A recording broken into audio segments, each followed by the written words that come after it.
రాజకీయ విమర్శలు అంటే సార్ పార్లమెంట్ ఎన్నికల్లో కాంగ్రెస్ భూస్థాపితం అవుతుంది అని చెప్పి కిషన్ రెడ్డి మాట్లాడుతుంటే కాంగ్రెస్ ను టచ్ చేస్తే బీజేపీ అడ్రస్ ఉండదని చెప్పి కోమటిరెడ్డి వెంకటరెడ్డి అంటున్నారు. నిన్న విజయ సంకల్ప యాత్ర సందర్భంగా కిషన్ రెడ్డి అక్కడ మాట్లాడుతున్నారు. అవును, అంటే కేంద్రంలో రాబోయే ఎన్నికల్లో బీజేపీకి 370 సీట్లు, ఎన్డీఏ కూటమికి 420 సీట్లు వస్తాయని చెప్పేసి నరేంద్ర మోడీ స్వయంగా ప్రకటించారు. ప్రకటించడం కాదు, సర్వేలు మిగతా అంశాల మీద సర్వేలు చేసినప్పుడు ఖచ్చితంగా రాబోయే మోడీ ప్రభుత్వమే మంచిది, అంటే గతంలో కంటే ఎక్కువ సీట్లు సాధించి అధికారంలోకి వచ్చే అవకాశం ఉందని చెప్పి చెప్తా ఉన్నాం. మూడోసారి ప్రధానిగా నరేంద్ర మోడీ కాబోతున్నారని చెప్తా ఉన్నాం.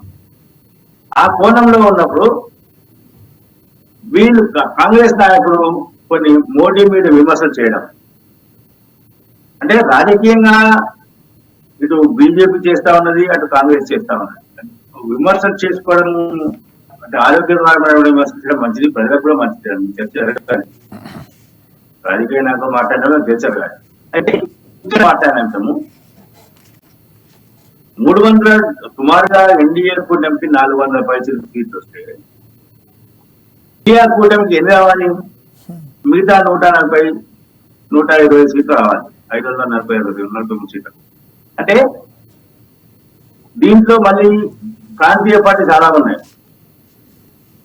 ఏపీకి వస్తే ఇక్కడ ప్రాంతీయ పార్టీ, తెలంగాణకు వస్తే ఒక పార్టీ, బీహార్కి వెళ్తే అక్కడ 2, యూపీలో 2 ప్రాంతీయ పార్టీలు.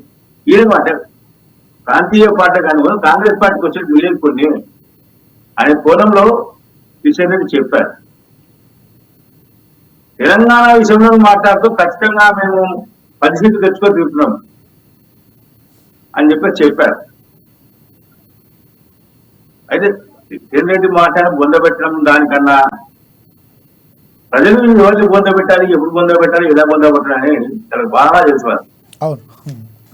మొన్నటికి మొన్న మనం ఈ ఎన్నికల్లో మనం గమనించాం. ఎవరిని పొందబెడతారు అసలు ఏంటి? కాంగ్రెస్ పార్టీ ఎక్స్పైర్డ్ పార్టీ అని అన్న వాళ్ళను ఎక్కడ పంపించో తెలుసు ప్రజలు.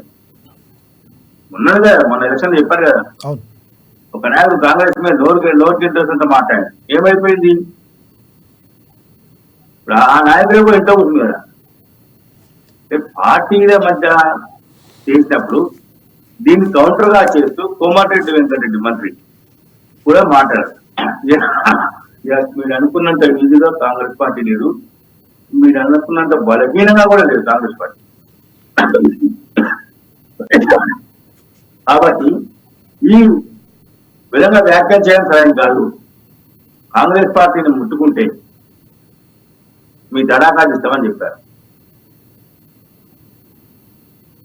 ప్రజలు నిర్ణయిస్తారు ఎవరిది కానీ, ఎవరిని రిటైర్ చేస్తారు, ఎవరు పొందబెట్టాలి, ఎప్పుడు పొందబెట్టాలి. ప్రజల కోసం ప్రజాహితంగా పనిచేసినప్పుడు ఖచ్చితంగా ఆ పార్టీని ఆదరిస్తారు.